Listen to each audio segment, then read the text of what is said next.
नेहरू के सबसे सहानुभूतिपूर्ण जीवनी लेखकों में से एक माइकल ब्रेचर लिखते हैं, अगर गांधी ने हस्तक्षेप नहीं किया होता तो 1946 में पटेल भारत के पहले वास्तविक प्रधानमंत्री होते। यह एक फैक्ट है कि सरदार पटेल के बिना हम भारत का पॉलिटिकल ज्योग्राफी उस तरह नहीं देख पाते जैसा वह है। हालांकि इस एपिसोड में हम उस चीज के बारे में बात करेंगे जो बहुत कम नोन है, कैसे सरदार पटेल को उस पद के लिए चुने जाने के बावजूद भारत का पहला प्रधानमंत्री बनने से वंचित कर दिया गया था। जब द्वितीय विश्व युद्ध समाप्त हो रहा था तब तक यह स्पष्ट होने लगा था कि भारत की स्वतंत्रता बहुत दूर नहीं है। यह भी बहुत स्पष्ट था कि 1946 के चुनावों में कांग्रेस द्वारा जीती गई सीटों की संख्या के कारण कांग्रेस अध्यक्ष ही होंगे जिन्हें केंद्र में अंतरिम सरकार बनाने के लिए आमंत्रित किया जाएगा। इस प्रकार अचानक कांग्रेस अध्यक्ष का पद बड़ी दिलचस्पी का विषय बन गया। गांधी ने 20 अप्रैल 1946 को नेहरू के पक्ष में अपनी पसंद बताई थी। यह पहली बार नहीं था कि गांधी ने नेहरू के लिए अपनी पसंद के बारे में बात की थी। वह पिछले कई सालों से इस बारे में बोलते आ रहे थे। हालांकि जवाहरलाल नेहरू के लिए गांधी के खुले समर्थन के बावजूद कांग्रेस सरदार पटेल को अपने अध्यक्ष और इसलिए भारत के पहले प्रधानमंत्री के रूप में चाहती थी, क्योंकि उन्हें एक महान कार्यकारी आयोजक और नेता माना जाता था जिनके पैर जमीन पर मजबूती से टिके रहते थे।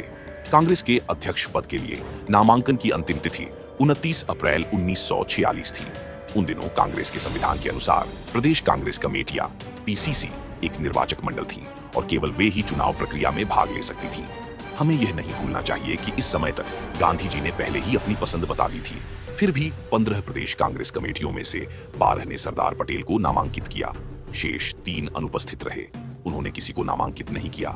इस प्रकार नामांकन दाखिल करने के आखिरी दिन यानी 29 अप्रैल 1946 को भी किसी भी प्रदेश कांग्रेस कमेटी ने जवाहरलाल नेहरू या किसी अन्य का नाम प्रस्तावित नहीं किया। इस प्रकार नियम के अनुसार सरदार पटेल निर्विरोध कांग्रेस अध्यक्ष निर्वाचित हो गए। इससे न केवल नेहरू के वफादार बल्कि वे लोग भी परेशान हो गए जो किसी न किसी कारण से पटेल के विरोधी रहे होंगे।